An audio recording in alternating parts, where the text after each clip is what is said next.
Everyone, आज चाहिँ म यहाँनिर कुरिलोको बिउ खोलिसकेर आज भिजाएको 3 दिन भयो।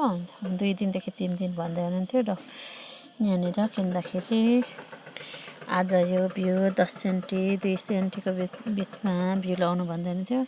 त्यसै साथीहरू, यो 1400 को कुरिलोको बिउ ठ्याक्कै 70 दाना छ।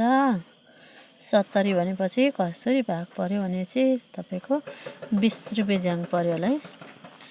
20 रुपियाँ गोटा पर्दो रहेछ। अनि यो गरेर अब यो म आज यो यहाँनिर लाउँदैछु। अब यसलाई यहाँनिर माटो हिजो नै तयारी बनाएको छु। यो माटोको तपाईले यो माटो चाहिँ पुरा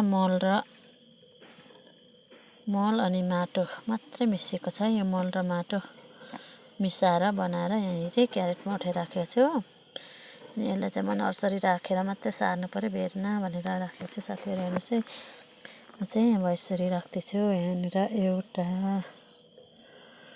2 3 4 5 6 7 भइसक्यो। अब ल फेरि यस्तो गरेर राख्दैछु नर्सरी।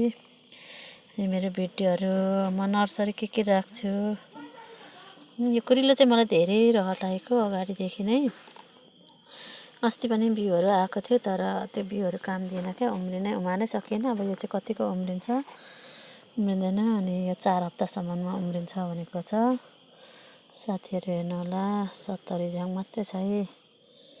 20 रुपियाँ गोटा पर्दो रहेछ है। अनि यो उमारेर त कहाँ दिन्छन् त। 10 रुपियाँले आउँछ भन्दै थियो, तर 10 रुपियाँले यो उमारेर चाहिँ बिरुवा बेचेको चाहिँ त्यो चाहिँ नक्कली बिउ नै मात्रै होला जस्तो लाग्यो। यो चाहिँ मैले प्रिन्टहरू हेर्दा पनि ठिकै थियो। प्रिन्टहरू नै त्यहाँदेखि बाहिर यो थाइल्यान्डको भन्दै थियो, अब कुन ठाउँको थाहा छैन कुरिलो। यहाँनिर आज म लाउँदैछु। कतिको आउँछ हेर्नुहोस् है साथीहरू। कुरिलोले चाहिँ स्वास्थ्यलाई एकदम राम्रो बनाउँछ, तरकारी नानी बाबुहरूलाई भनेर भनेको छ। अब कस्तो हुन्छ यहाँनिर म चाहिँ जसरी उहाँले सल्लाह दिनुभएको छ त्यस्तरी नै गर्दैछु। प्रायः मान्छेहरूले भिडियोहरू चाहिँ म बनाइरहने, अनि म पनि सिकाउँछु, अरूकोबाट म पनि सिक्छु, अनि म पनि सिकाउँछु साथीहरूले। तर मन लागेर भिडियोहरू हेरिदिँदैन। तपाईँहरूलाई म देखाउँदैछु। अब यो आज राख्दैछु, राखेर उम्रेर फेरि सारेर अनि फसल दिइसकेसम्म म तपाईँहरूलाई भिडियो लगाइदिन्छु। हेरिराख्नुहोला मेरो भिडियो। कमला भिडियोमा गएर हेर्नु होला है। मेरो भिडियो युट्युबमा हेर्दा पनि हुन्छ। तपाईँहरूले त्यतिको मेरो भिडियोमा गएर हेर्नु होला एकचोटि। तपाईँहरूले मन पर्यो भने लाइक कमेन्ट अनि सेयर गरिदिनु होला। म चाहिँ यस्तै भिडियोहरू धेरै ल्याउँछु।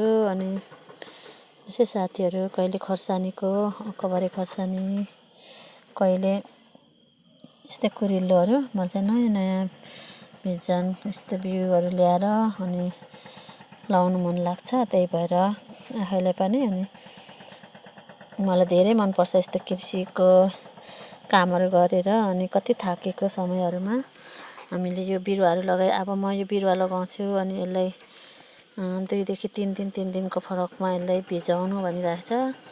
त्यही अनुसारले काम गर्नेछु। अनि 4 हप्तासम्म पलाउँछ भनेको छ। हेरौँ 4-5 हाम्रो 5-6 हप्ता लाग्छ होला साथीहरू। अब कस्तो उम्रिन्छ, कसरी रोप्छ होला भनेर मेरो भिडियोहरू चाहिँ हेरिरहनु होला है। मेरो युट्युबमा गएर कमला नै छ, मेरो कमला न्यू भिडियोमा गएर हेर्नु होला। तपाईँहरूले भिडियो अब फेसबुकमा पनि हेर्न सक्नुहुन्छ। कतिलाई मनपर्छ। अब हामी त भ्लगर होइन, अब यताति काम युट्युब अब पत्रकार परि होइन, त्यस्तै आउँदैन हामीलाई भिडियोहरू। तर म चाहिँ गाउँमा जस्तो काम गर्छु त्यस्तै कामहरू तपाईँहरूलाई देखाउँछु। तपाईँहरूलाई मन पर्यो भने मेरो भिडियोहरू साँच्चै नै हेरिदिनु भयो भने तपाईँहरूलाई पनि थोरै जग्गा ठाउँमा क्यारेटहरूमै रोपेर खानुलाई पनि राम्रो कामहरू सिक्नु सक्नुहुनेछ। अनि अरू काम अझ मैले अस्ति नै कटिङ गरेको बिरुवाहरू पनि देखाउँछु है आज तपाईँहरूलाई। अब चाहिँ ल्याइसकेँ। अब यसलाई पुर्दैछु हल्का उहाँले भनेअनुसारले। अब यसलाई त्यो 3 दिनमा सिँचाइ दिनुहुनेछ। मैले यहाँ 70 झ्याङ बिरुवा अटाएको छु 10 सेन्टिमिटरकै पातलै रोपेर पनि यति एक प्याकेटको यति हुँदो रहेछ साथीहरू। अब कस्तो हुन्छ हेर्न सक्नुहुनेछ आजको मेरो नर्सरी राख्ने काम। बाई बाई, अर्को भिडियोमा भेटौँला। अब उम्रिसकेर रोप्ने बेलामा भेटौँला है साथीहरू। सबैजनालाई बाई बाई।